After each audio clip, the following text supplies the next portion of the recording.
trolls help keep the Women's March out of lockstep. This is an amazing story. Some really great reporting by Ellen Berry over at the New York Times.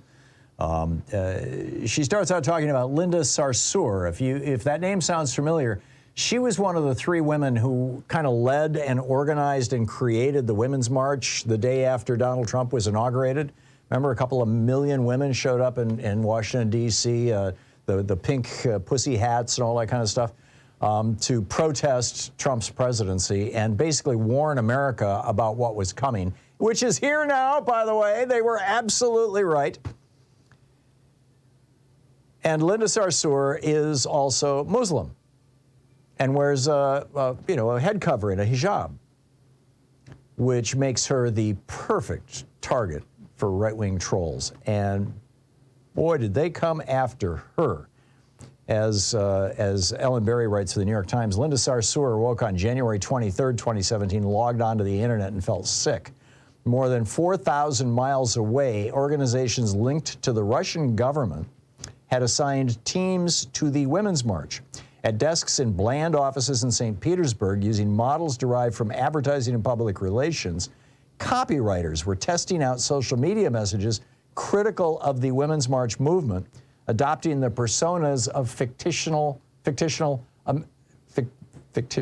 Americans. They posted as black women critical of white feminism. They posted as conservative women who felt excluded from the Women's March. They posted as men who mocked the participants as hairy-legged whiners.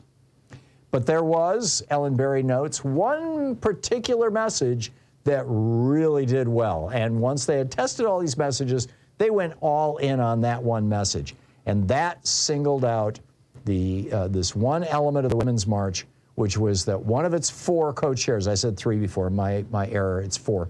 Among its four co-chairs was Ms. Sarsour, a Palestinian American activist who wore a hijab. Ellen Berry writes, over the 18 months that followed, Russia's troll factories and its military intelligence service put a sustained effort into discrediting the movement, this women's movement against Donald Trump, by circulating damning, often fabricated narratives around Ms. Sarsour, whose activism had made her a lightning rod for Trump's base and also for some of his most ardent opposition. And then, she just gets into the details of it. I mean, this is a long and well-researched article that really digs into this. And now we find out that, Russia has spent hundreds of millions of dollars using social media in country after country. They helped, Donald Trump become president of the United States, these Russian trolls. They are attacking democracies all around the world, and this is how they do it. This is intelligence warfare, right? This is what would you call it? I guess social media warfare? Cyber warfare, certainly, but not the kind that, like locks up people's computers and takes down infrastructure. This is a psyop. This is a psychological operation. And it turns out there was another story yesterday in the paper about how the U.S. military had a little over 100 of their accounts deleted by Twitter as being phony accounts, as being military, intelligence accounts that were pretending to be Americans. I have very mixed feelings about this. On the one hand, if countries out there using social media to spread lies and discord, basically, to spread hatred of one group against another, pretending to be outraged black people trashing white people, pretending to be outraged white people trashing black people, fill in the blanks, right? Any kind of wedge that they can drive in American society and European society, they're doing it.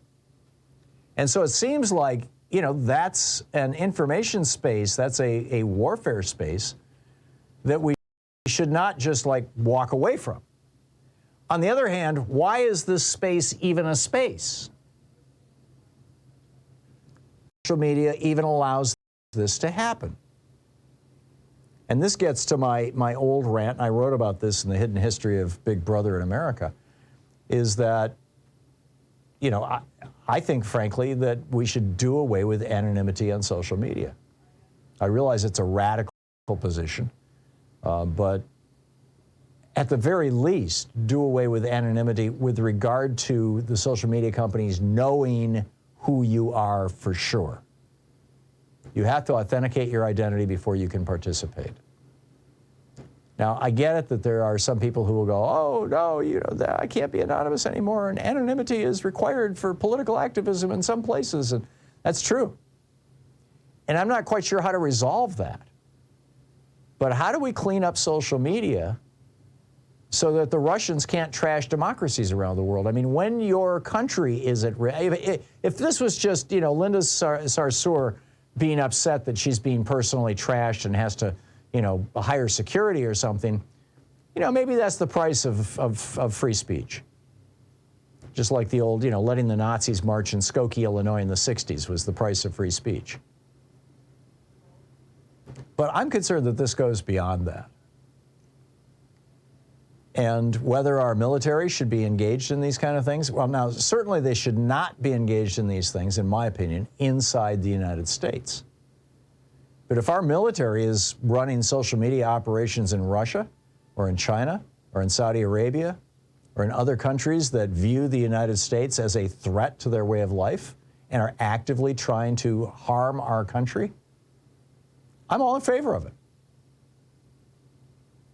So what do you think? I mean, is this like, have I gone over the edge? Have I gone off the rail here? It seems to me that there have to be appropriate and reasonable limits on the ability of a foreign government to manipulate the politics of a country. Obviously, I'm just, up to this moment, I've just talked about, social media, but I would add money. We know that, Russians, Israelis, people from other countries were pouring money into the 2016 and the 2020 elections. AIPAC was very, very largely involved in a lot of Democratic primaries, trying to take out progressives, concerned about the situation with Palestinians in Gaza, for example. In my opinion, this should not be. But that's kind of a separate thing from social media. That has to do with how we fund elections and the insane decisions that our Supreme Court made conflating money and speech, which is kind of a separate rant. But, what do we do with this? How do we fix this? How do we even spot it?